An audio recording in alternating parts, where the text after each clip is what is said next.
Boa noite. Nós estamos aqui hoje para falar sobre os impactos do ensino remoto sobre o trabalho docente. Eu sou Esmeralda Monsores, militante pela Revolução Brasileira no Rio de Janeiro, professora da rede estadual do Rio, da rede municipal de Miguel Pereira, professora também da rede privada em Miguel Pereira e militante pelo SEP, Sindicato de Profissionais de Educação. A gente está aqui hoje com o Bruno Pizzi e com o Caio Andrade. Vou passar a fala para o Bruno se apresentar e depois para o Caio, tá bom? Vai lá, Bruno. Oi, boa noite. Boa noite. Eu sou psicólogo, trabalhei com educação privada desde 2011 até esse ano, né, de 2020. Atualmente eu sou professor, agora eu já não trabalho mais com universidade privada, estou na universidade pública, sou professor da Universidade Federal da Grande Dourados, em Mato Grosso do Sul. Além disso, eu faço parte do grupo Educação Alerta e sou militante da unidade classista. Boa noite, Esmeralda, Bruno e a todos aí que estão nos assistindo. Eu quero começar dizendo que é um prazer participar aqui desse debate, importante tema, sobre a precarização das relações de trabalho, o impacto da pandemia e do ensino à distância no trabalho docente. Agradecer o convite e me apresentar. Eu sou professor da rede estadual do Rio de Janeiro, também faço parte da direção colegiada do SEP Caxias, Sindicato Estadual dos Profissionais da Educação, e também componho, no momento, a coordenação nacional da unidade classista. Obrigada aí, camaradas, pela presença e por aceitarem o convite de participar da live. Então, eu queria começar falando, né, que a gente está, desde o início da pandemia, percebendo uma aceleração na implementação do ensino remoto nas esferas municipais, estaduais, federais, no setor privado e no setor público, né? E essa implementação do ensino remoto, que não é algo recente, mas que com a pandemia se acelera, né? Causa diversos problemas, principalmente para os professores, que passam a ter o seu trabalho dobrado, né? Não conseguem separar entre o que é o privado do trabalho, porque estão dentro de casa e tem os afazeres domésticos e cuidar da família, ao mesmo tempo tem que dar conta de preencher formulário, de planejar aula, de produzir conteúdo, de fazer aulas online, de postar conteúdo em diversas plataformas que estão sendo utilizadas, que surgiram aí como uma enxurrada, de repente, né, em cima da vida do professor que não estava preparado para isso, ao mesmo tempo em que tem que se virar e conseguir mecanismos, meios, né, para continuar executando seu trabalho.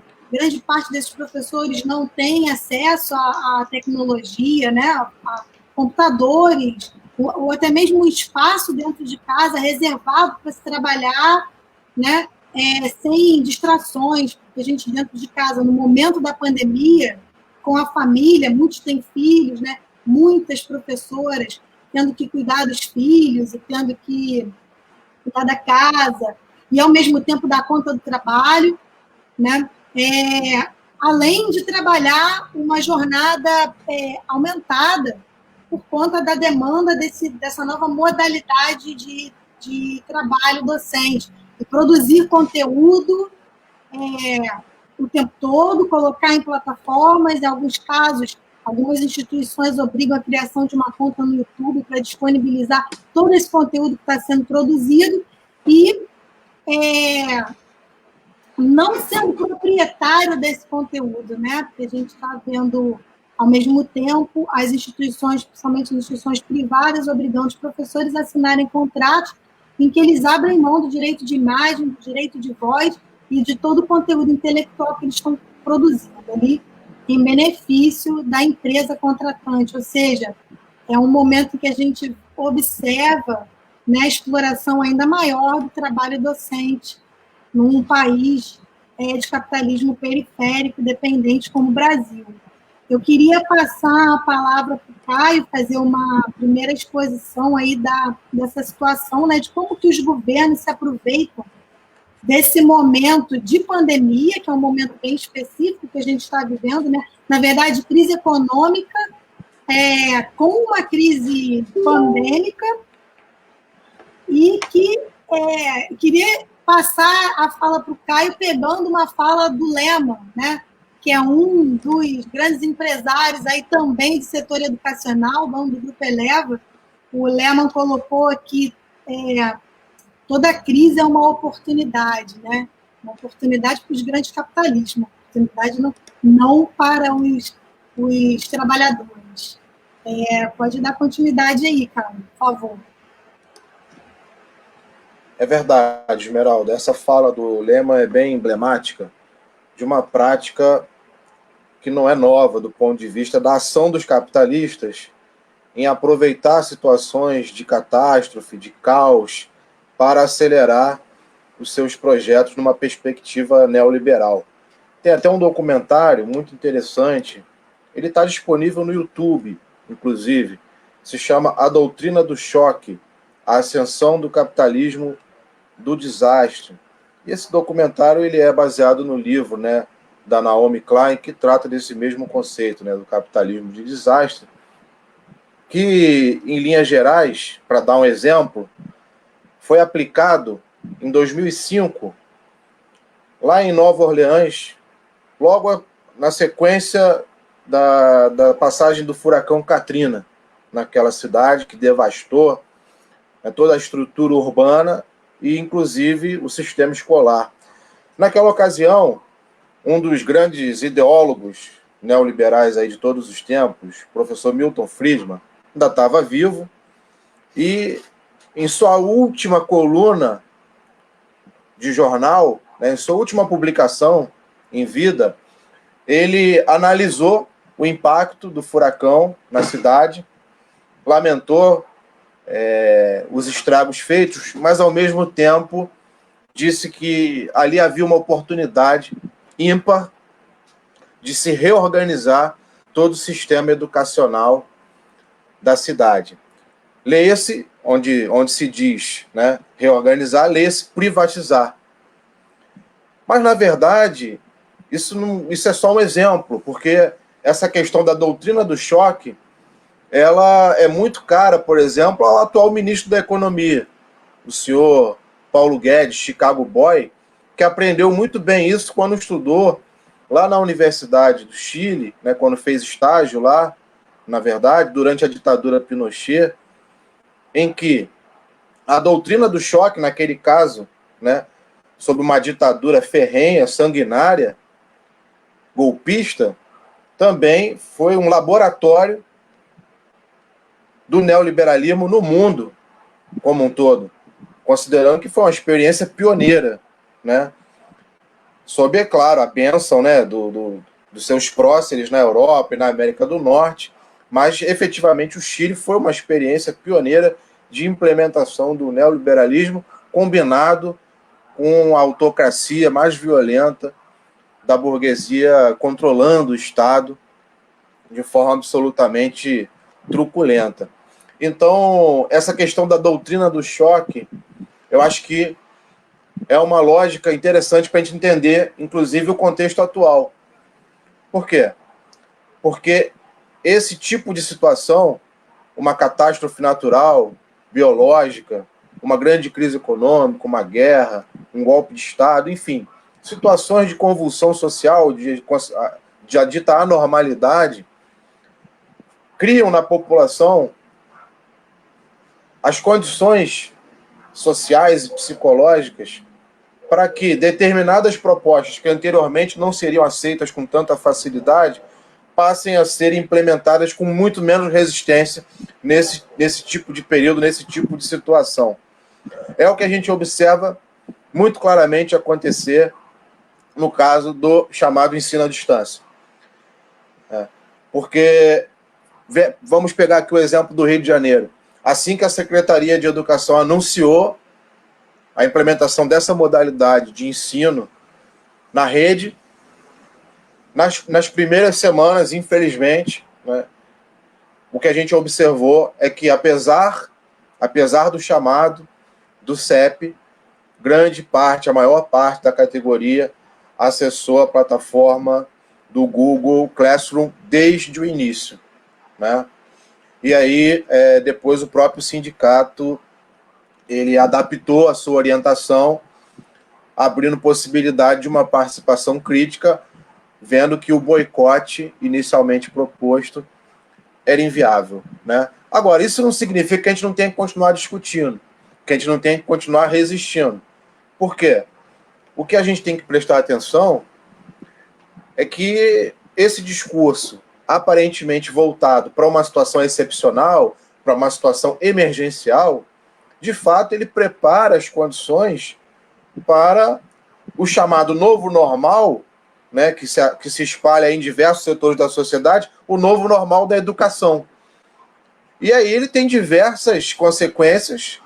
Eu acho que o Pizzi também vai entrar nessa discussão, né? Acho que ele vai ajudar a gente a aprofundar esse debate, como que ele tem diversas consequências para o ensino docente, mas, em linhas gerais, como resultado disso, né, em primeiro lugar, o aumento da exploração. Um aumento da carga de trabalho, uma não regulamentação do horário a ser cumprido, uma não regulamentação do material a ser utilizado, da infraestrutura, não é verdade? Então, são uma série de consequências que a gente, enquanto militantes da educação, no setor público, no setor privado, precisa estar atento. Mas a gente precisa estar atento também ao fato de que o lobby pela precarização da educação pública e, em especial, pela ampliação do ensino à distância não é um fenômeno que começou na pandemia. Fazendo o link com a discussão inicial, na verdade, a pandemia é o contexto no qual esse debate se acelera, se radicaliza. Mas ele é muito anterior. Ele é muito anterior. Inclusive, né, eu sou obrigado a dizer, inclusive, durante um período em que o país foi governado por chamadas forças progressistas. Eu quero mandar um recado aqui para o nosso companheiro, né, entre aspas, Fernando Haddad, que vai falar hoje no programa Roda Viva, inclusive, né, lembrando que durante a gestão dele no MEC, né, efetivamente o que se abraçou foram as diretrizes do Banco Mundial, que, entre outras propostas, apresenta aí como grande solução para o ensino, e que se aplicou no Brasil, a chamada certificação em massa, a ampliação, utilizando os termos aqui do Banco Mundial, tá? A ampliação do ensino superior não universitário, quebrando o vínculo justamente entre ensino, pesquisa e extensão. Por quê? Porque a pesquisa ela vai cada vez mais se tornando algo monopolizado pelas grandes empresas e a serviço do capital, e para as massas, para os trabalhadores, o que sobra? Um ensino cada vez mais desvinculado da reflexão e da produção do conhecimento. Um ensino padronizado em pacotes didáticos controlados de acordo com os interesses do capital. E aí que vem a proposta também da Base Nacional Comum Curricular. Então, esses processos estão interligados. Esses processos estão interligados e eles culminam, efetivamente, naquilo que a gente chama de expropriação do conhecimento docente, casado com a subsunção real da educação ao capital. Ou seja, em outras palavras, é cada vez menos autonomia para o professor no processo pedagógico, que se deixa seu papel de referência cultural na sociedade para um papel de mero reprodutor de apostilas, bases curriculares, supostos materiais didáticos, inicialmente impressos e agora cada vez mais digitais, que cabe ao docente apenas reproduzir sob um amplo espectro de controle, de verificação e de padronização. Para que serve a padronização? Para mercantilizar. À medida que você padroniza, é possível transformar o processo de ensino-aprendizagem em algo absolutamente submetido a pacotes digitais, chamados materiais didáticos, nos quais o docente tem cada vez menos valor. Tem cada vez menos valor porque tem cada vez menos autonomia e protagonismo no processo de seleção, produção, adaptação e diálogo com esse conhecimento, né? Fazendo a metáfora aqui da indústria, né, com a educação, é uma máquina, uma engrenagem supostamente pedagógica, que cada vez mais tem um funcionamento próprio, e dentro da qual o professor é apenas uma peça cada vez mais desvalorizada. Eu não sei se já extrapolei o meu tempo, mas inicialmente seriam essas algumas reflexões, acho que para a gente começar essa conversa sobre o tema. Caio, são reflexões extremamente importantes. Eu queria lembrar aqui também, quando você mandou o recado aí para o Haddad, né, sobre o compromisso Todos pela Educação, assinado durante os governos PT, né, que é um compromisso, na verdade, com o empresariado, em que a gente tem ali grupos como o Grupo Guerdô, Itaú Social, Natura, Votorantim, enfim, uma série de grupos empresariais, desde o setor financeiro, indústria de base, né, indústria de bens de consumo não duráveis, para interferir no processo de elaboração do conteúdo a ser ministrado nas escolas. Eles são responsáveis, né, pela base curricular que a gente tem que adotar nas escolas, nas quais os livros didáticos são baseados, e o nosso trabalho acaba sendo restrito, porque se a gente precisa utilizar, né, as avaliações externas, uma provinha Brasil, por exemplo, no caso da educação básica, né, com base nessa base curricular, base nacional curricular, e aí a gente passa a adestrar o aluno e restringir o processo pedagógico àquela receita do que vai cair na prova por conta da política de accountability, né, que responsabiliza o professor pelo resultado dos alunos nessa prova e premia o professor por conta disso. No Estado, a gente tem, durante muito tempo, o 14º salário, com base no Saerjinho, né?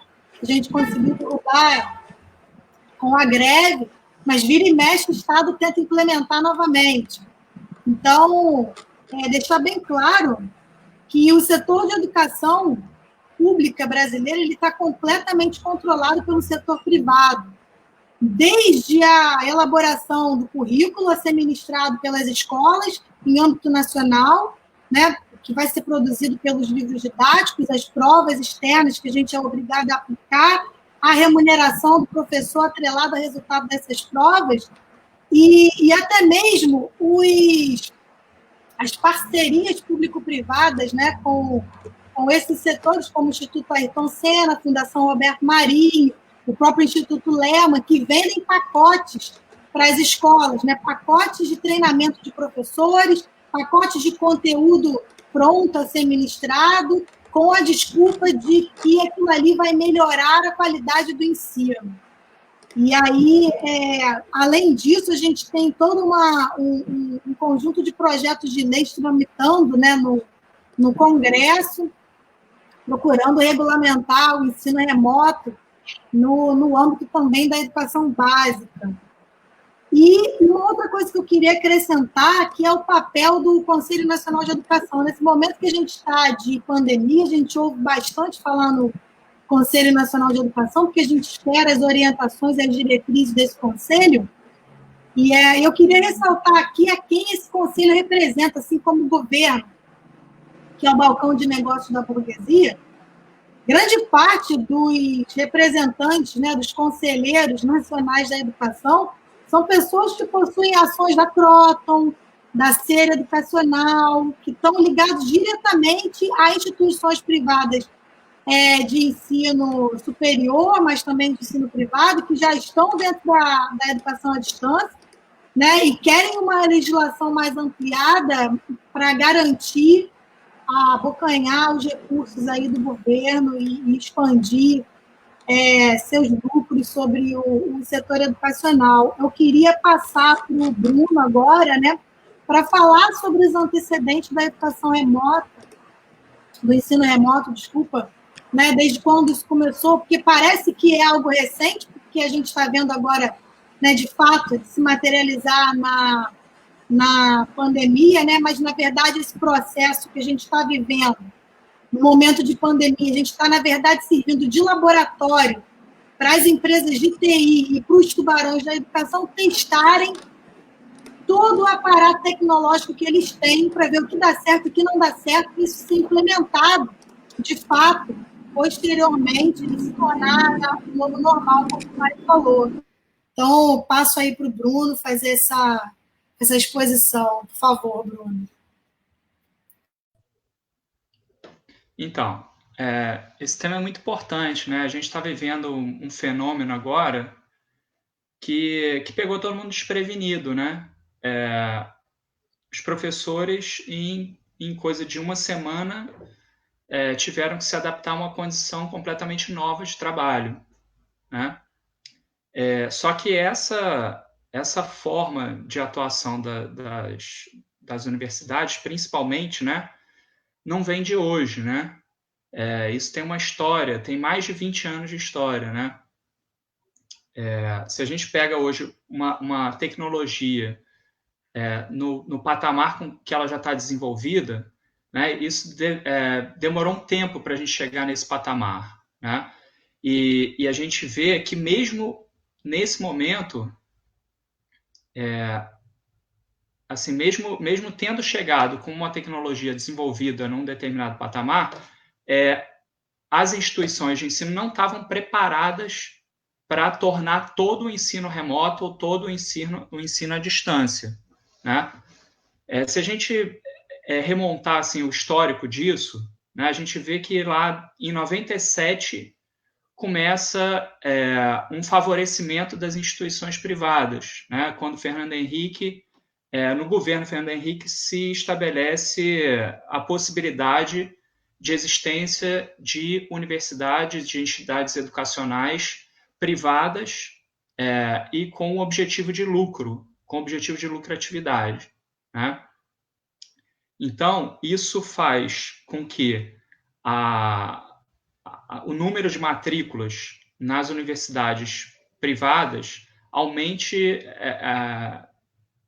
nessa época 165%, né? Até 2004, né? A partir de 2008, e aí o Caio falou bem, né, da gestão da Haddad, né? A partir dessa fase, a gente continua um favorecimento às instituições privadas, né? Quando a gente tem implementação de programas como o FIES, de programas como o ProUni, né, que atuam como um financiamento público de instituições privadas, né? Então, com a implementação desses programas, a gente vê que tem um crescimento, tem um processo de financiarização das universidades privadas, de aproximação de grupos educacionais a grupos financeiros, né? E esses grupos financeiros, eles passam a dar as cartas, né, sobre o processo pedagógico, né, sobre o desenvolvimento do processo pedagógico. Então, a gente tem uma aproximação do capital, né, financeiro, né, financiando essas universidades e tendo que prestar contas com os seus investidores. Então, eles acabam intervindo no próprio processo pedagógico, né? Tem dados, né, sobre os dados, né, eles são muito eloquentes, né, sobre como se dá esse processo e como esse processo ele visa terminantemente o lucro dessas empresas, né? Não tem um processo de desenvolvimento pedagógico conforme a ferramenta tecnológica vai sendo implementada, né? Entre 2010 e 2015, a gente tem um aumento de lucro, né, das instituições, que é a Ânima, 820% de incremento de lucro, a Estácio, 565%, a Ser Educacional, 483%, e a Croton, mais de 22.000% de incremento de lucro. Ou seja, tem alguma coisa aí que é gritante, né, de como esse desenvolvimento ele visa o aumento do lucro das empresas, né? A partir dos anos 10, né, dos anos 2010, a gente tem um resultado desse processo, né, de incorporações, de centralização, de concentração de capital, que ele ainda está em desenvolvimento, ainda está acontecendo, que é 8 grupos educacionais financeiros controlam 30% das matrículas totais no ensino superior privado, né? O ensino superior, né, eu estou falando mais do ensino superior, porque ele é o que desencadeia esse processo, né? A partir de 2017, a gente vai ter um processo bem semelhante na educação básica, né? Quando um grupo educacional, o grupo Baema, né, ele passa a comprar fatias de escolas privadas. Então, compram uma fatia da escola da Vila, São Paulo, e compram uma fatia da escola Parque, no Rio. Enfim, também começam aquisições, né? Então, os números, né, dessa política de transferência de renda, né, de abocanhamento do fundo público, né? O ProUni, né, de 2006 a 2016, portanto, a gente está falando aqui de um período, né, de governo progressista do PT, né, esse período que o Caio estava se referindo, né, a gente tem quase 8 bilhões de renúncia fiscal que é incorporado por essas empresas, né? E o FIES, né, que é um orçamento muito maior, que é o orçamento propriamente dito do MEC, né, de 2005 a 2016, é um orçamento de 71 bilhões de reais, que é incorporado por essas empresas. Isso promove uma possibilidade de reserva de mercado. Essas empresas operam com reserva de mercado. Então, dá uma garantia para essas empresas de poderem pensar outras formas de tecnologia e outras formas de gerenciamento, né? A Croton chega a operar com 60% do quadro de alunos, né, do quadro discente, sendo financiado por essas vias, né? Teve anos, né, por exemplo, o ano de 2016, o investimento privado pelo FIES foi maior do que o investimento no Bolsa Família, né? Junto com isso, compondo aí esse contexto, né, essa contextualização, vem uma retirada de direitos, né? No governo Temer, a gente tem uma reforma trabalhista que permite uma terceirização das atividades fim, né? Antes a gente tinha a possibilidade só de terceirização das atividades meio, né? Que já não era tranquilo, né? A gente não pode nem falar disso como um passado em que a gente era feliz, porque isso, né, minimamente a gente tem que aceitar isso, né? E também a contratação de trabalho intermitente, né, que também impacta na atividade docente. Né?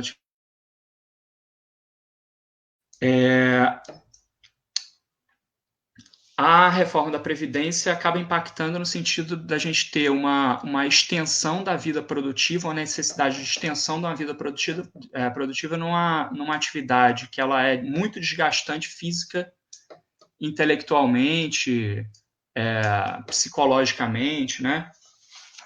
Então, e agora, mais recentemente, no governo Bolsonaro, né, a gente tem uma das medidas mais recentes, né, foi uma portaria de 2017, né, desculpa, uma portaria de 2019, a portaria 2117, que ela permite o uso, né, a implementação de até 40% da carga horária de cursos presenciais em EAD. Ou seja, o curso que ele é presencial, a universidade, a instituição de ensino, ela pode ofertar até 40% da carga horária desse curso em regime de ensino à distância, né? Então, tudo isso favorece as empresas a fazer investimento em ensino à distância. O que mais favorece as empresas pensarem em educação à distância, né? É simples, né? É só a gente pensar no seguinte: essas empresas, elas funcionam como qualquer empresa capitalista. É maximizar o lucro, né? Como que elas fazem isso? Elas precisam de uma instalação física, elas compram matéria-prima, elas compram força de trabalho, né? E como que isso favorece, né, as empresas? Ao usar o ensino à distância, eu não preciso mais ser limitado pelo espaço físico da sala de aula, né? Na sala de aula, o professor ele pode ter, quando muito, 100, 120, né, 150 alunos numa sala de aula. E esse espaço físico custa para a instituição. A gente já, várias vezes eu tive aquelas reuniões gerais, né, com todos os professores da instituição e tal. A gente estava querendo expandir, mas o metro quadrado na cidade do Rio de Janeiro é muito caro, né? Então, para a instituição, é muito favorável ela poder não precisar colocar nessa conta o que ela chama do metro quadrado, né? Então, ela prescinde disso, ela não precisa mais usar o metro quadrado, né? E, além disso, ela economiza na força de trabalho, porque o professor que dava aula para 100 alunos, ele vai dar aula para 1.000 alunos, né? Ele vai dar aula para quantos alunos tiverem na disciplina online. Então, num curso, né, que, por exemplo, a gente tinha disciplinas que eram comuns, era um núcleo comum, né, de disciplinas para todos os cursos.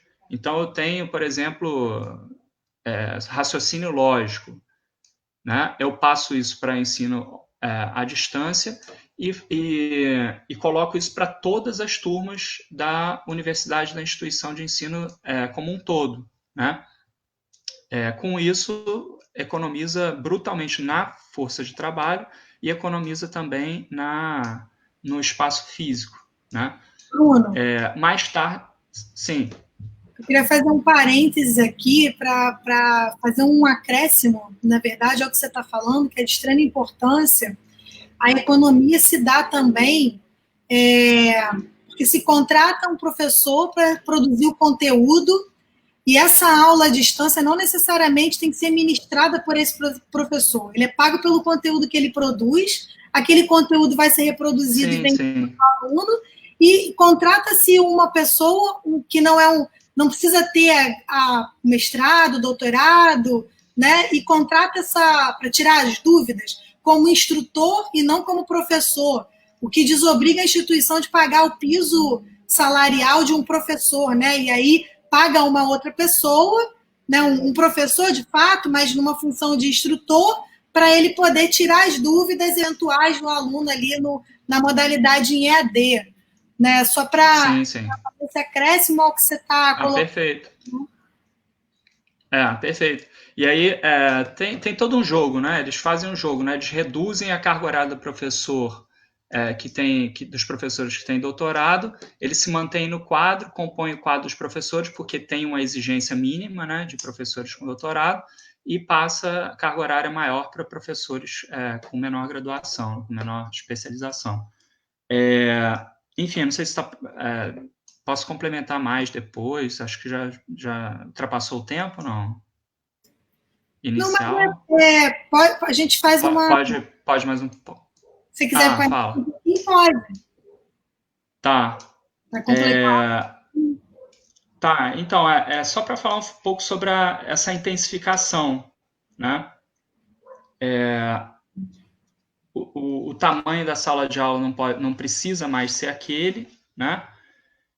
E, enfim, a gente tem um controle de movimentos no espaço virtual, é um controle de cliques mesmo, né? Controle de tempo que o professor está logado, controle de conteúdos, e isso dentro de um momento em que a gente está vivendo um controle ideológico, em que os professores vão criando um banco de dados para a instituição, né? É bom que isso seja frisado, e que os professores vão aperfeiçoando essa ferramenta de trabalho virtual, né? Professores, alunos, estudantes, técnicos, todos vão aperfeiçoando. Então, esse papo de que o professor ele tem uma tecnofobia, né? Que a gente está aqui discutindo isso porque a gente é contrário, né? A tecnologia, isso é uma balela, né? Porque a gente está discutindo isso porque a gente está sendo massacrado por isso, né? Essa tecnologia, ela pode ser importante, mas desde que ela não sirva para aumentar o lucro da empresa em 22.000%, em 500%, mas que ela sirva como ferramenta pedagógica e como ferramenta para o aprimoramento do professor, e não como ferramenta para massacre do professor, né? Que é o que a gente tem visto acontecer, né? Eu concluo aqui e depois a gente conversa mais. Tá, beleza. Então, isso que você acabou de falar é super importante, porque a gente realmente enfrenta essa crítica de que o professor é avesso, não quer aprender, ele não quer utilizar, as novas tecnologias estão aí, a gente precisa inovar na sala de aula para despertar a atenção do aluno. Na verdade, é o que você falou, né? A tecnologia, dentro do sistema capitalista, aplicada à educação, ela serve para aumento da extração de mais-valia. Ela não serve como propósito pedagógico, né? Para ajudar no ensino ou democratização do ensino. Isso aí é uma balela, né? Essas tecnologias seriam excelentes numa outra realidade, em que a gente não tivesse o lucro como principal objetivo. Eu queria fazer uma chamada para o pessoal que está assistindo a gente. A gente está num debate aqui aberto, vocês podem fazer perguntas, né, para a gente aqui responder, tá certo? Coloca aí no chat, no Face, dos 3 canais que estão sendo transmitidos, da Revolução Brasileira do Rio de Janeiro, Unidade Classista e Educação Alerta. Participem aí da live, né? Então, eu queria passar para o Caio agora, para falar um pouco sobre a questão da disputa do orçamento público. Só um minutinho antes, Caio, porque eu queria pegar uma coisa da sua primeira fala, que eu achei bem importante, né? Sobre qual é o propósito da educação, né? Que serve a educação. A gente tem um sistema educacional em nível superior, as universidades públicas, principalmente, que é onde há investimento em pesquisa, totalmente permeado pelas instituições privadas, né, por empresas privadas que financiam cursos, diversos cursos dentro das universidades públicas, com o objetivo de aproveitar daquela produção intelectual para lucrar com o conhecimento produzido ali, né? Enquanto que a educação, na verdade, ela deveria servir para superar a dependência tecnológica que a gente tem no Brasil. Uma educação pública de qualidade, ela serviria para a gente poder investir em pesquisas para melhorar a qualidade de vida do povo brasileiro, sem depender de importar tecnologia de fora para desenvolvimento completo, né, do país, sem depender das metrópoles, né? Então, eu queria passar aí para o Caio, era só um comentário, porque ficou lá para trás que você tinha comentado sobre a educação superando o subdesenvolvimento, e aí eu queria passar a palavra para você agora. Vai lá. Obrigado, Esmeralda. Antes, só vou aproveitar aqui para enviar algumas saudações a companheiros de luta que estão aqui assistindo a live e estão fazendo seus comentários. Para mim é um prazer enorme observar aqui a participação deles, ainda que pela internet. Então, um abraço aqui para o Vanderlei Quedo, Erivelto Rocha, Irã Roedel, Valmíria Guida, André. Esse foi o que eu consegui ver aqui no momento. O pessoal, os demais podem ir comentando aí. Um abraço aí para todos vocês. Ô, Esmeralda, você fez um comentário agora muito pertinente. Eu, com outras palavras, vou dialogar com essa questão que você acabou de levantar aí. Na minha avaliação, Esmeralda, é o seguinte: a precariedade, o atraso da educação brasileira, que é notório, né, pelos mais diferentes análises que você possa fazer, com diferentes critérios, mas os dados, em geral, né, do índice de alfabetização, do analfabetismo funcional, da reprovação, do desempenho dos estudantes em português, matemática, ciências, humanidades, etc., etc., revelam um quadro assustador, um quadro assombroso. E isso, na minha avaliação, Esmeralda, e de muitos outros, né, professores, tem a ver justamente com um papel que o nosso país ocupa dentro da divisão internacional do trabalho.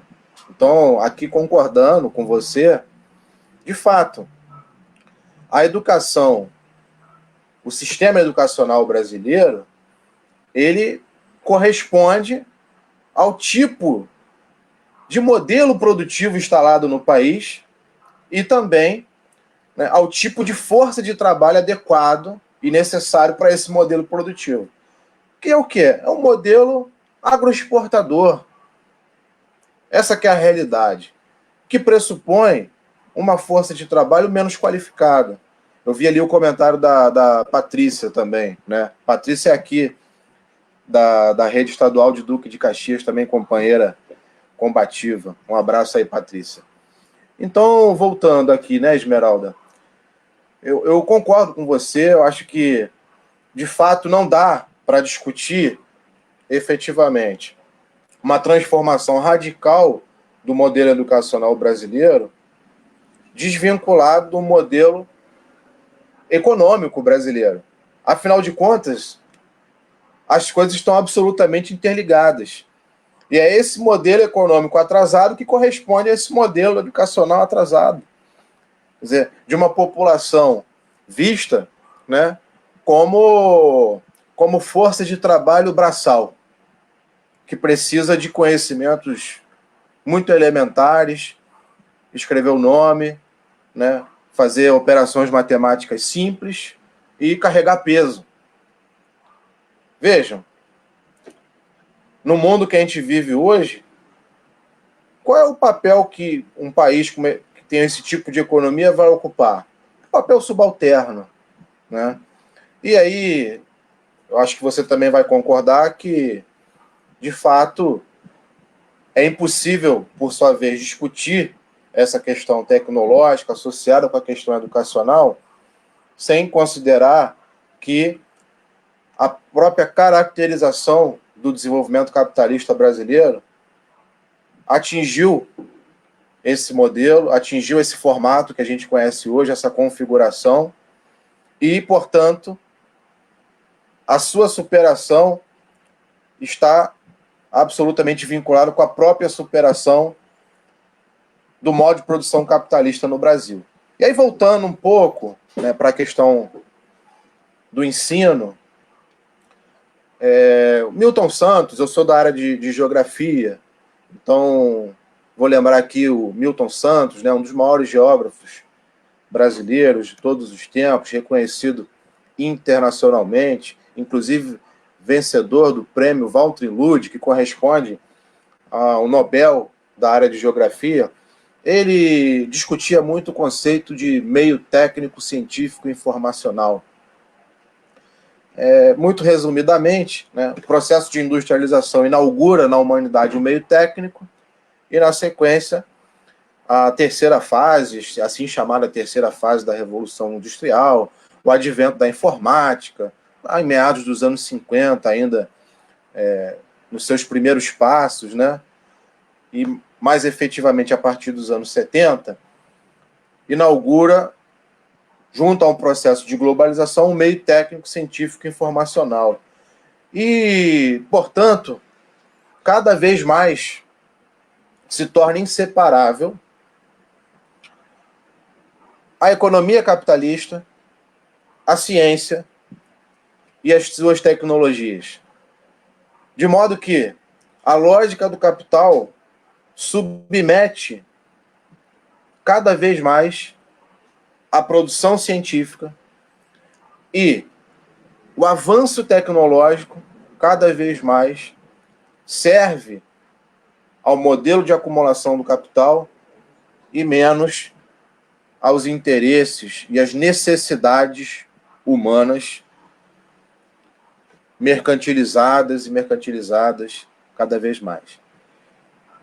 Portanto, quem acusa, dialogando aqui com a discussão que vocês levantaram, quem acusa os profissionais da educação, os trabalhadores da educação, de refratários à tecnologia, né, na verdade, querem esconder a questão central.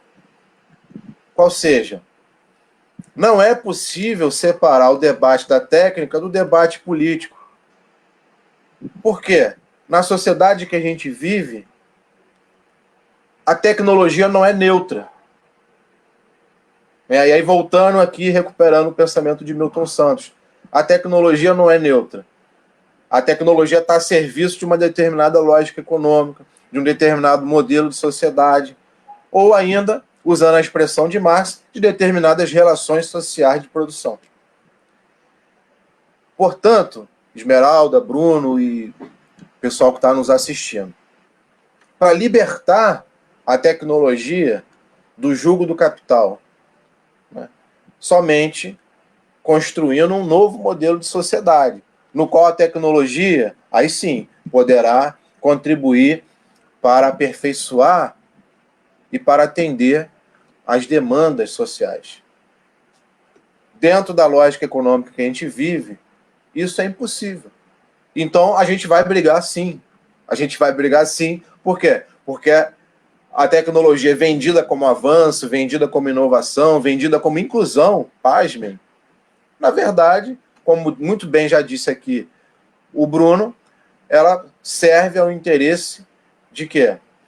Aumentar o número de alunos por professor, reduzir os custos das instituições de ensino com infraestrutura e transferir esses custos para o próprio docente, que ao invés de ocupar o espaço da escola, da universidade, realiza os processos de ensino, entre aspas, na sua própria casa, com seus próprios móveis, seu próprio computador, seu próprio pacote de internet, para atender cada vez mais alunos e receber um salário cada vez menor, né? Porque o que a gente vê... Eu estava hoje, para concluir essa rodada, eu fui hoje no supermercado, eu fui ver que o preço do feijão, ele aumentou aí quase 60% nas minhas contas, né? Em pouquíssimo tempo ele teve uma alta considerável. Se a gente pegar isso e combinar também com o preço do gás, que já é absurdo, né? Reflexo aí da política de privatização da Petrobras, etc. Conclusão, esse cenário de crise econômica, ele começa a doer cada vez mais no bolso dos trabalhadores, porque o preço de várias mercadorias vem subindo. A única mercadoria que não acompanha esse processo de subida dos preços é a força de trabalho, não é? E com o ensino à distância, né, ao contrário. você, na verdade, trabalha 24 horas por dia. Não tem horário para entrar, não tem horário para sair. A qualquer momento, seu celular pode tocar, pode chegar uma mensagem, não é? E o salário, ele não acompanha esse aumento do trabalho. Pelo contrário, ele vem sendo cada vez mais achatado.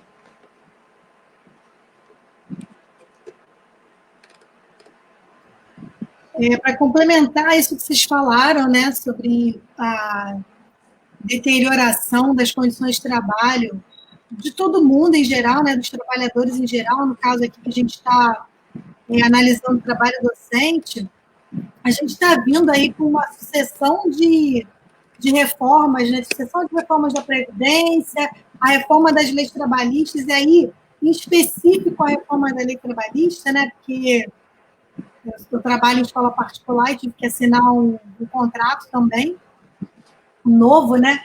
E aí, quando o Caio colocou aí agora que o professor trabalha em casa, com a sua internet, com o seu computador, enfim, com a sua luz, com os gastos, né, que a escola ou a universidade terceiriza esses gastos aí para o professor, né, coloca esses gastos todos no professor sem aumentar o seu salário.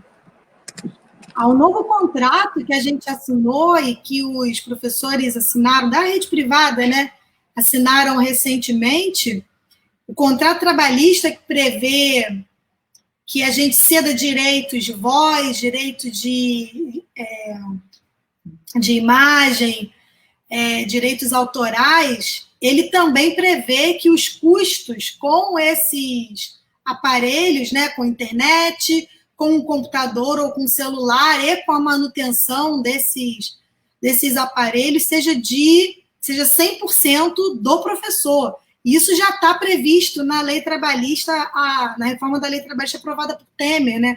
Ou seja, não é algo que a gente está vendo se acentuar nesse governo do Bolsonaro, nesse governo ultraliberal que está passando como um rolo compressor em cima do trabalhador, mas não é algo específico desse governo, é algo que já está vindo antes de governos anteriores, né? Ou seja, vão tirando os nossos direitos e aí nesse momento agora, né, é o fim, é privatizar o que sobrou, né, da educação e retirar por completo os direitos remanescentes ainda dos professores. Então, essa questão do aumento do trabalho, combinada com a reforma trabalhista, que deixa a gente sem respaldo, e com a reforma da Previdência, né? Ou seja, essa realidade de trabalho aumentada para o resto da vida, né? Até a morte, porque você não tem mais perspectiva de aposentadoria, né? Eu queria passar para o Bruno agora, para ele fazer um pouco mais da exposição sobre essa expansão do processo de ensino remoto durante a pandemia ou alguma outra consideração que você tenha, né, para a gente já ir caminhando. Pode ser?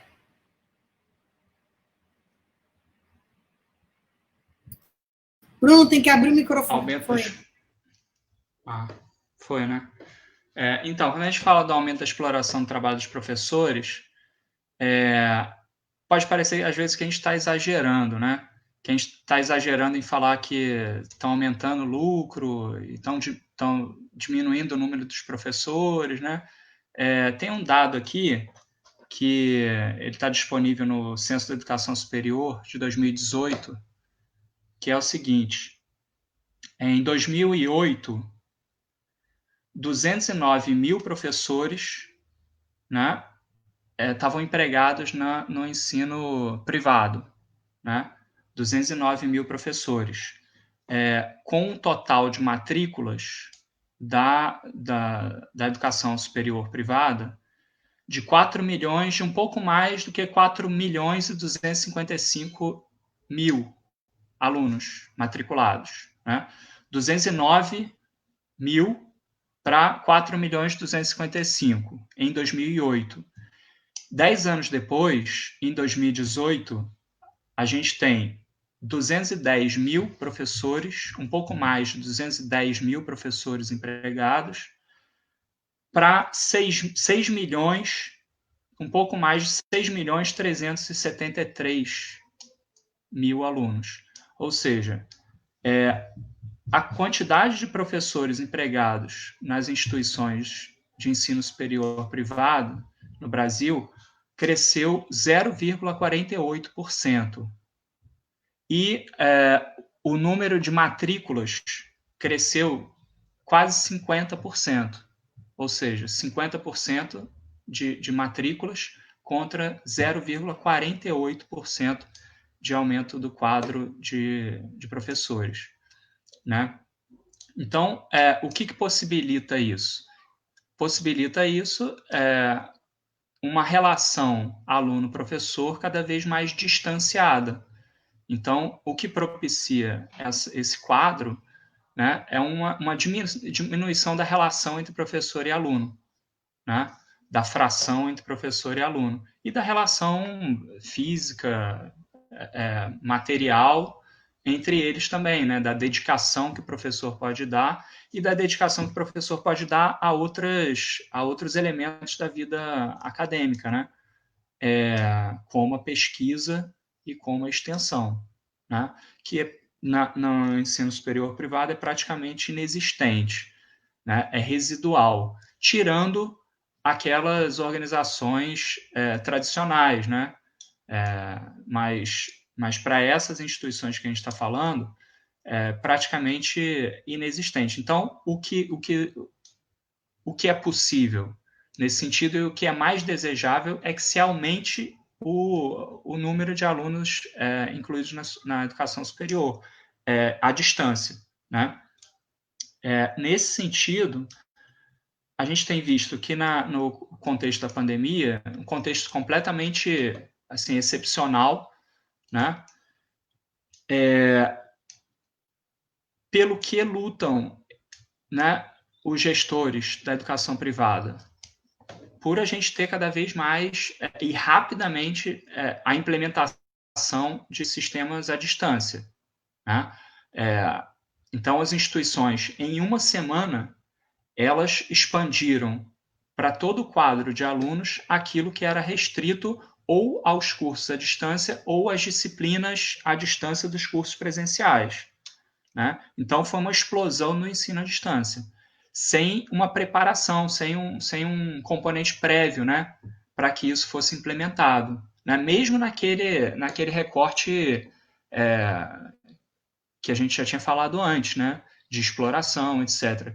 Mesmo nisso, não tinha uma preparação, né? Então, o que a gente viu foi um corre, né? Foi um desespero para implementar a educação à distância, porque viram nisso, como você tinha dito lá no início, né, Esmeralda, uma oportunidade, né? Uma oportunidade de não usar a sua instalação física e uma oportunidade de proliferar essa forma de relação entre professor e aluno, né? Mostrar que isso aí veio para ficar, né? Então,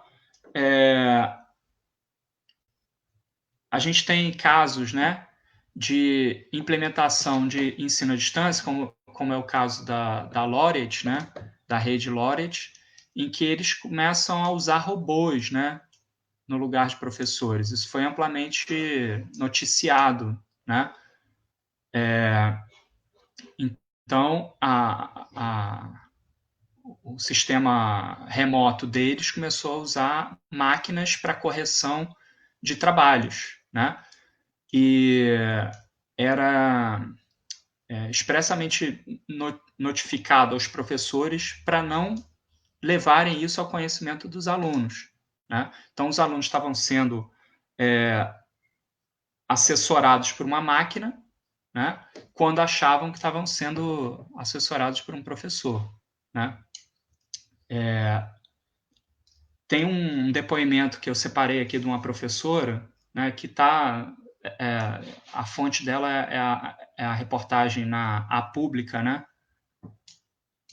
que ela diz o seguinte: se antes, quando corrigíamos atividades, já era difícil manter a qualidade educacional, uma vez que havia casos de professores com mais de 7.000 alunos para dar feedback, agora, sem que isso passe necessariamente por uma avaliação humana, é ainda mais sofrível, diz a docente, né? Então, no contexto da pandemia, a gente está vivendo assim que as pessoas, primeiro, né, um dado primário, né, que não é um dado de pandemia, é que 50% da população não tem acesso a saneamento básico. A gente não está falando de internet, né? A gente está falando de saneamento básico, né? 1/3 das pessoas que fazem a inscrição no Enem não tem acesso à internet, né? É claro, depois que começar a faculdade, vai filtrar, vai ser menos gente, mas a gente tem uma parcela substancial de estudantes no ensino superior que não tem acesso à internet, ou tem acesso à internet bastante precário, ou tem acesso à internet pelo celular, né?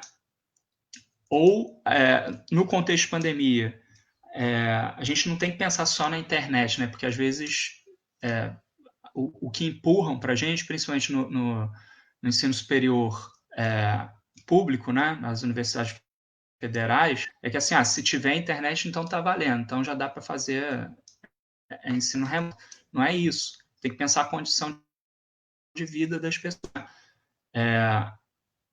O lugar onde eu trabalho, a Universidade Federal da Grande Dourados, Mato Grosso do Sul, está vivendo um processo de intervenção, né?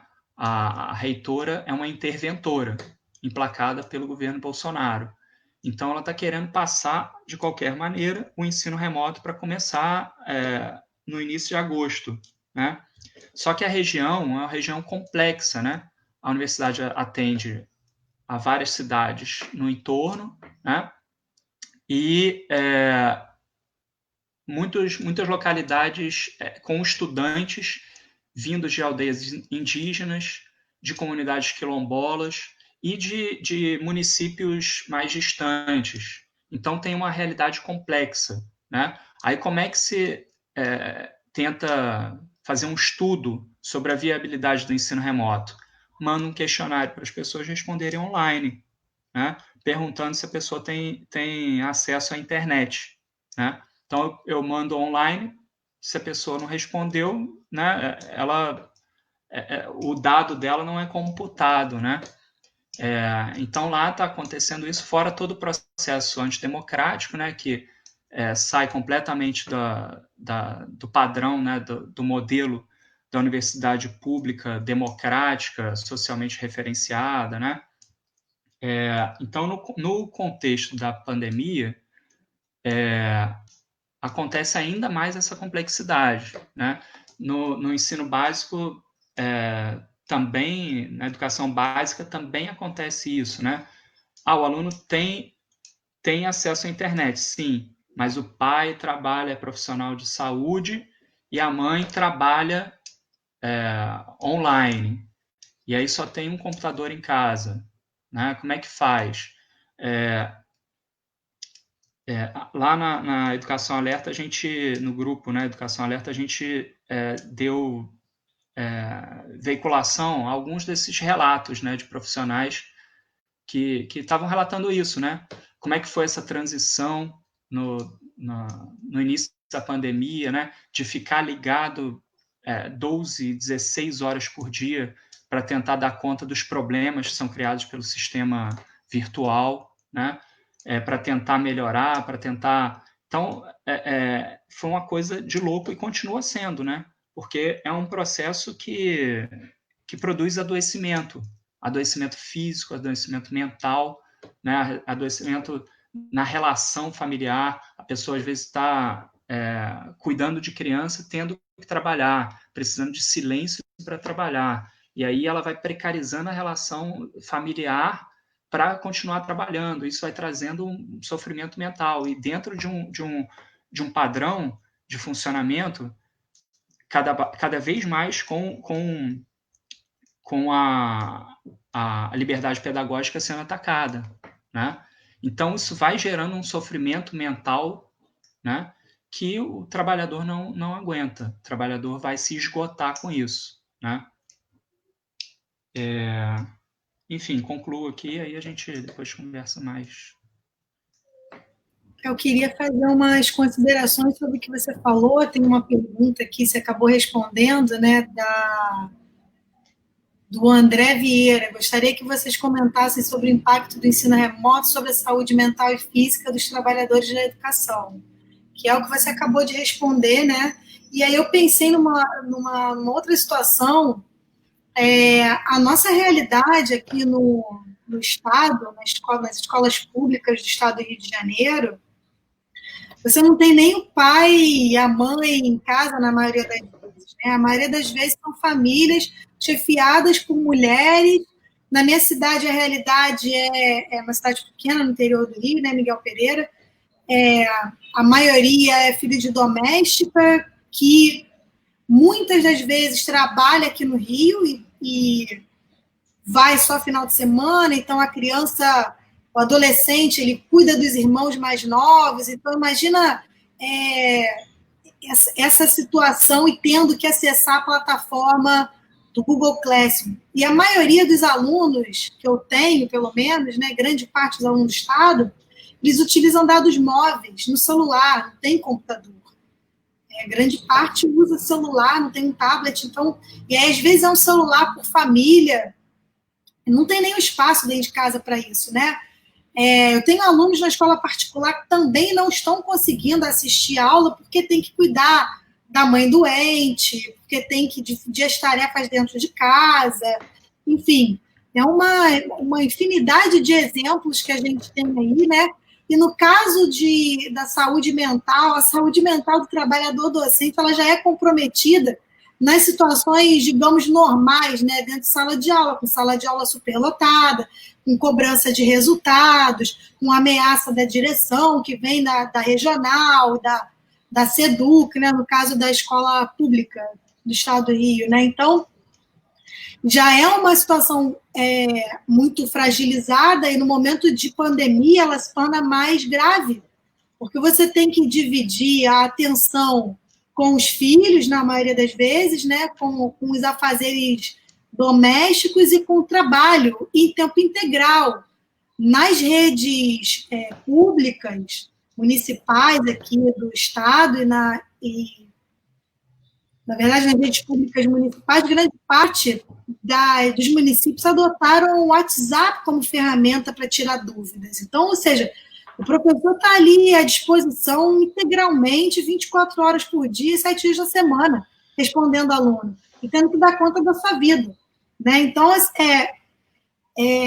eu não tenho dados estatísticos para responder essa pergunta sobre adoecimento, né? Mas tem um caso emblemático de uma diretora daqui do Rio que infartou devido à pressão da Secretaria de Educação, o aumento do volume de trabalho, porque tem que se dar as aulas, tem que se fazer relatório, tem que monitorar os professores e tem que dar reunião de capacitação de professor. Então, assim, por conta dessa novidade, entre aspas, né, no momento de pandemia, que pegou todo mundo de surpresa, que foi uma coisa assim, jogada em cima da gente, ó, se vira que vocês têm que acessar isso aí, um volume muito grande de trabalho que deixa a gente realmente adoecido fisicamente e mentalmente, né?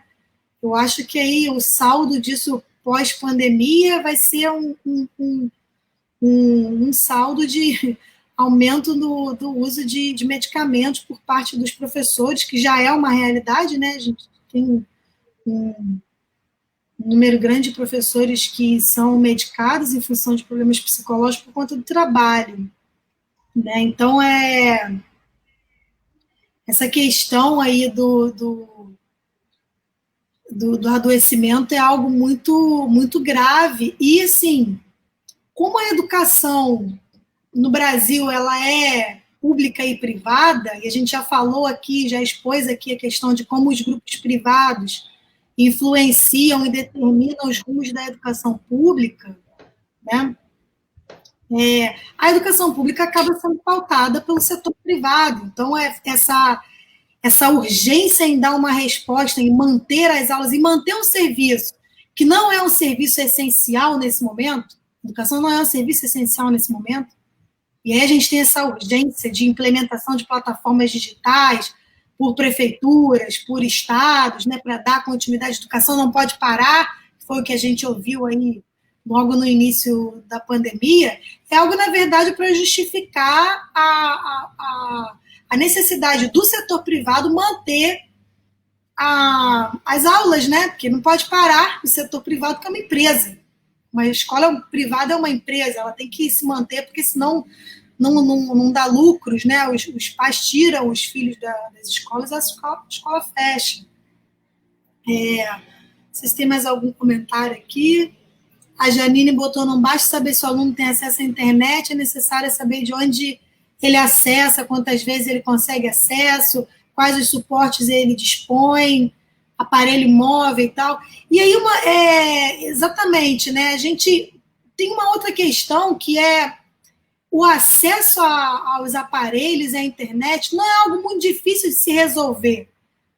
E, dependendo das circunstâncias, é de interesse também dos governos. Mas essa questão do ambiente familiar, né, como é o aluno em casa, como são as suas condições de vida, é algo que é mais complicado de ser resolvido, né? Eu tenho alunos, por exemplo, que no começo da pandemia já não estão acessando a plataforma e arrumaram um trabalho, estão entregando para os supermercados, né? Então, ou seja, né, há necessidade aí de trabalhar, porque a renda, para complementar a renda familiar. Então, esse aluno, ele não está acessando a plataforma, ele está preocupado com o conteúdo que é colocado ali no Google Classroom, né, no Google for Education, né, e suas diversas ferramentas aí de trabalho. Eu queria passar para o Caio. Caio, tem mais alguma coisa a acrescentar?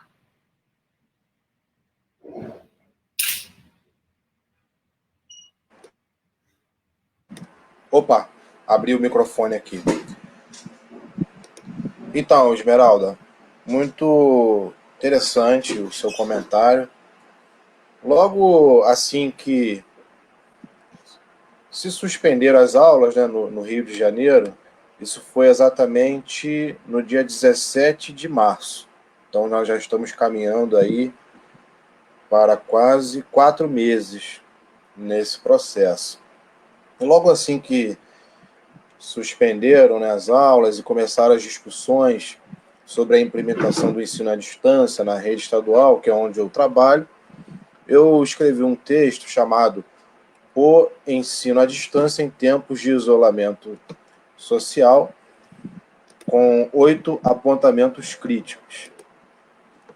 Já no começo, eu chamei a atenção que não é por acaso que o governo do estado, em tempo relâmpago, ele recorre a uma grande corporação privada internacional, que é o Google, não é? Vejam, a gente já discutiu muito aqui o mérito do quanto o ensino à distância em si, na lógica do capital, tem muito mais a ver com a precarização do trabalho, com o aumento da exploração, do que qualquer avanço educacional em si, mínimo que seja. Agora, abstraindo essa parte, a própria implementação em si desse processo e o tipo de plataforma utilizada já é emblemático do interesse que ele oculta, né? O interesse que está por trás. Se não vejamos, né? O Rio de Janeiro, ele tem, por exemplo, a experiência da Fundação CCERJ, que é contraditória. Eu classifico como contraditória. Porque se a gente for discutir, por exemplo, com muitos estudantes que trabalham e que fazem a graduação à distância à noite, às vezes, né? Com aulas aos finais de semana, via Fundação CCERJ, eu suspeito muito que eles ficariam chateados se a gente propusesse, a essa altura dos acontecimentos, o fim desses cursos, né? E até com razão, né? Ficariam chateados com razão. Porque, como eu disse, é um processo contraditório. Vamos pegar aqui que contradição é essa. Você tem um material, muitas vezes, de excelente qualidade. até porque foi produzido pela universidade pública, né? Só que o processo de ensino-aprendizagem é absolutamente precarizado, porque é feito a partir não de professores, mas tutores, que são assim chamados para poderem receber uma remuneração inferior, uma bolsa, não seja caracterizado como relação trabalhista, né, e não ter o salário. Às vezes, pessoas muito qualificadas, mas colocadas na condição de tutores e responsáveis por um número absurdo de alunos, não é? Isso é mais uma demonstração daquilo que eu falei nos blocos anteriores, ou seja, a tecnologia, na lógica da sociedade burguesa, ela vai sempre atender os interesses dominantes em primeiro lugar, embora que num outro modelo de sociedade ela pudesse ser muito útil, muito aproveitada para atender as demandas da sociedade. Mas onde que eu quero chegar com isso? Né? O governo do estado ele fez alguma conversa com a Fundação CCERJ, por exemplo, para pilotar esse ensino à distância, ainda que com as críticas que a gente apresentou? Não, ele buscou imediatamente o Google. Ora, isso não é coincidência, né? Isso não é coincidência, isso não é por acaso. Isso aí revela, na verdade, né, uma expectativa já reprimida durante muito tempo, que encontrou uma oportunidade de se manifestar e sem nenhuma consulta aos profissionais de educação, sem nenhuma consulta à comunidade escolar, aos representantes estudantis, a ninguém. E aí vem as contradições na sequência, elas não acabam aí. O responsável pela pasta, né, o senhor Pedro Fernandes, ele falou que ia distribuir chips de celular com pacote de internet para os professores, para os alunos. A verdade é que não distribuiu chip nenhum, né? E a gente observa o funcionamento das plataformas. Eu não vou citar aqui os nomes das escolas, porque senão acho que aí sim eu posso receber um processo administrativo. Mas eu posso assegurar aqui que eu trabalho em 5 escolas da rede estadual no momento. E vocês verem, eu vou repetir, 5 escolas. Ele está falando de precarização, né? Então tá aí. Então, nessas escolas que eu observo... São 2 matrículas que você tem, picotado em 5 escolas, 2 matrículas. Não, na verdade eu tenho uma matrícula de 30 horas. Ah, tá. E aí tem mais a GLP também, que é hora extra, né? Picotado em 5 escolas. Isso aí. Então, eu fiquei observando que em todas elas, né, só meu ambiente de trabalho já é uma amostra, né, para um levantamento, para uma pesquisa, para a quantidade de escolas. Eu fiquei observando que em todas elas, né, o máximo, em um caso ou outro isolado, o máximo de participação dos alunos é quando chega 7, 8, e olhe lá, em turmas de 40 alunos.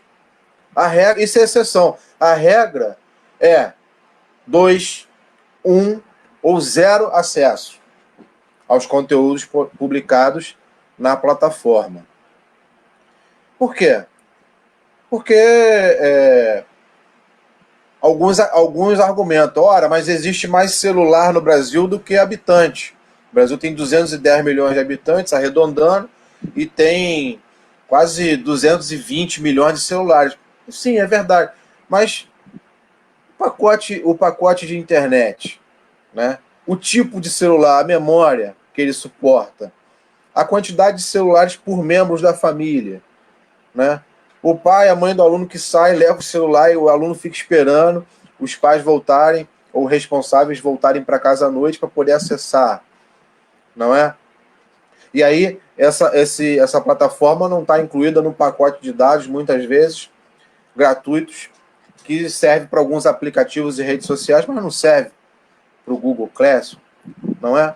Então são algumas situações que demonstram para concluir, né, a total falência em tempo recorde dessa proposta.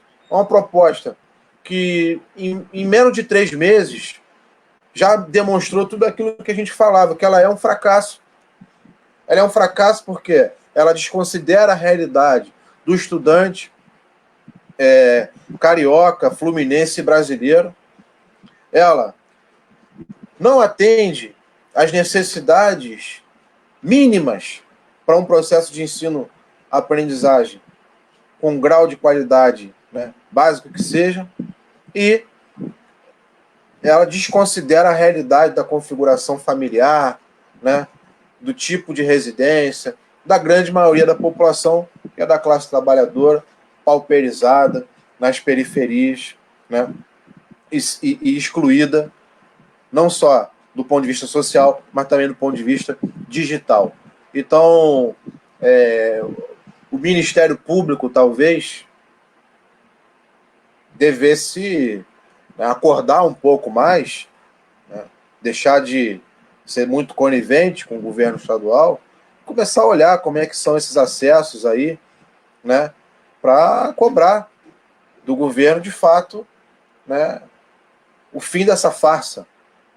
E os sindicatos, eu vi aqui nos comentários, os sindicatos estão, nesse sentido, tentando travar as batalhas em todas as frentes possíveis, considerando a realidade da pandemia. Quer dizer, ingressando na Comissão de Educação da Alerj, no Ministério Público, né, no Tribunal de Justiça, fazendo assembleias, conselhos deliberativos estaduais e preparando, inclusive, se necessário, uma greve pela vida no caso de governos mais irresponsáveis que a média, que procuram implementar aí uma volta às aulas precipitadas sem o mínimo das condições recomendadas e orientadas pela Organização Mundial da Saúde, que é a estabilização e a queda no número de casos, a disponibilidade de testes, né, a presença nas escolas de uma adaptação do espaço físico, né, e a higiene, etc., etc., que a gente sabe que está muito longe de ser alcançado no Brasil, em especial na rede pública, mas também em muitas escolas particulares. Portanto, são os desafios enormes que a gente tem pela frente. Espero que, diante desses desafios, esse debate que a gente fez hoje aqui na live tenha contribuído em alguma medida, e precisamos estar atentos, organizados, para enfrentar toda essa escalada que é uma escalada reacionária, que para a educação traz prejuízos inestimáveis. A gente vem vendo isso. Aliás, né, a situação do MEC no governo Bolsonaro é uma situação dramática, mas isso a gente pode aprofundar numa outra live, se for o caso, né, numa outra ocasião.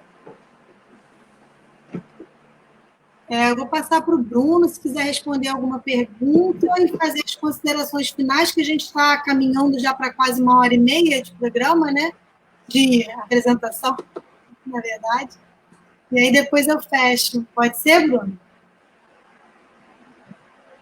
Pode ser.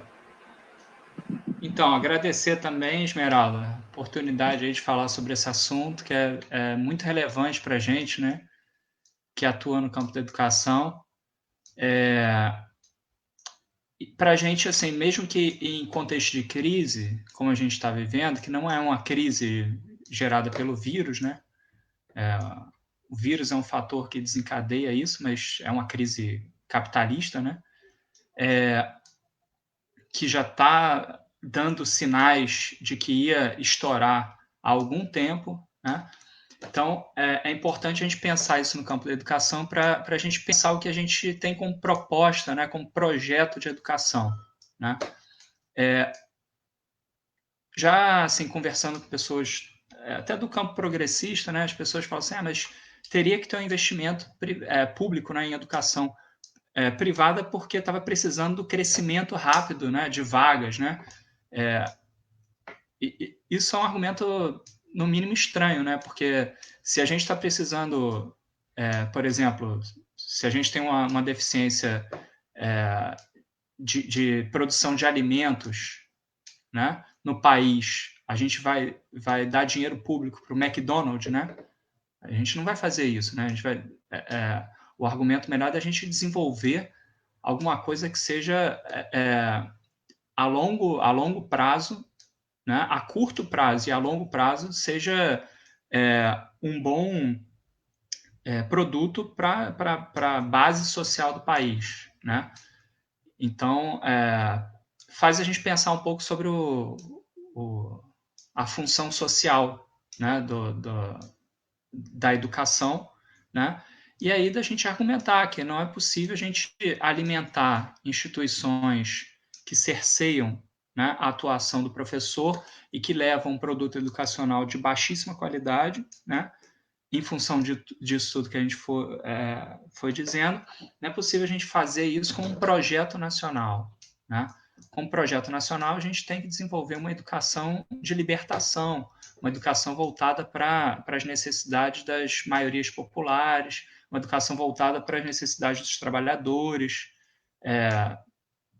e de toda a base social do Brasil, né? Então, é uma ótima oportunidade para a gente pensar nisso, né? E como que a gente pode ir avançando a partir do nível de tecnologia que a gente tem, né? Então é isso. Agradeço aí a oportunidade e que a gente tenha outras discussões em breve aí. Maravilha. Caio, você quer fazer considerações finais, mais alguma fala? Eu acabei de ver aqui um comentário que resume bem também os desafios, né, as questões para os trabalhadores diante aí da generalização do ensino à distância, aproveitando a situação da pandemia para ser implementada em diversas redes de ensino. O Vanderlei Quedo escreveu aqui o seguinte: considero que são 3 grandes questões que se apresentam para os trabalhadores. Primeiro, a incapacidade dessas plataformas terem um mínimo de qualidade educacional. Segundo, a precarização dos trabalhadores. E 3, a desarticulação dos movimentos trabalhadores e estudantis. Então, eu acho que eu concordo, né, com o Vanderlei e vou aproveitar esse comentário para fazer minhas considerações finais. Vejam, a greve dos entregadores de aplicativo, realizada aí na última quarta-feira, ela deu uma grande demonstração de que o mais improvável na luta de classes não é impossível. Por quê? No campo da sociologia do trabalho, ou até mesmo no senso comum, até se você for ver num discurso de determinadas centrais sindicais para justificar a paralisia da luta sindical no país, a gente via muitas considerações sobre o papel da uberização do trabalho na desarticulação do movimento dos trabalhadores, do movimento sindical de forma geral. No entanto, os trabalhadores, e aí fica aqui minha saudação a essa vitoriosa mobilização que houve aí no dia 1º, os trabalhadores de aplicativos mostraram que, por piores que sejam as condições, por mais fragmentado que seja o processo de trabalho e por mais precário que sejam as relações de produção, os trabalhadores encontram uma maneira de resistir e de lutar. Acredito que não vai ser diferente na educação e talvez antes do que a gente imagine, a gente vai estar aí num processo de resistência, intensificando a luta e organizando uma contraofensiva dos trabalhadores em geral e em especial nós, trabalhadores da educação, contra esse avanço aí do capital sobre as mais diferentes esferas da sociedade, inclusive aí essa esfera tão importante que é a educação. Então, eu agradeço mais uma vez o convite. Um abraço aí a todos que nos assistiram até agora. E um abraço aí, Bruno, também, Esmeralda. Parabéns aí pelas intervenções de vocês. Valeu.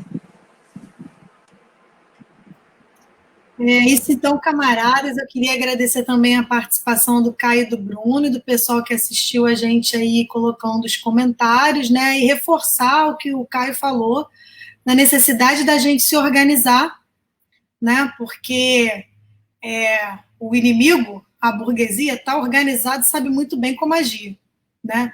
Então, se a gente se fragmenta, se abandona a luta, né, perde as esperanças, só nos resta aceitar nos tornarmos miseráveis superexplorados. Então, é necessário que a gente se organizemos em sindicatos, né, para tornar o sindicato mais combativo, né? Alguém tinha comentado ali sobre o posicionamento dos sindicatos, a gente vai fazer uma outra live sobre a questão dos sindicatos mais para frente. Mas é importante a participação dos trabalhadores no sindicato, né? O sindicato não se constrói sozinho. Depende da gente torná-lo aí mais combativo, né? E organizar, e como o Caio colocou perfeitamente, uma contraofensiva, né? Para esses ataques que a gente está sofrendo ininterruptamente, cada vez com maior velocidade. Então é isso aí, camaradas, muito obrigada por participarem aí dessa live, foram excelentes as pontuações, as informações, os comentários, e até uma próxima.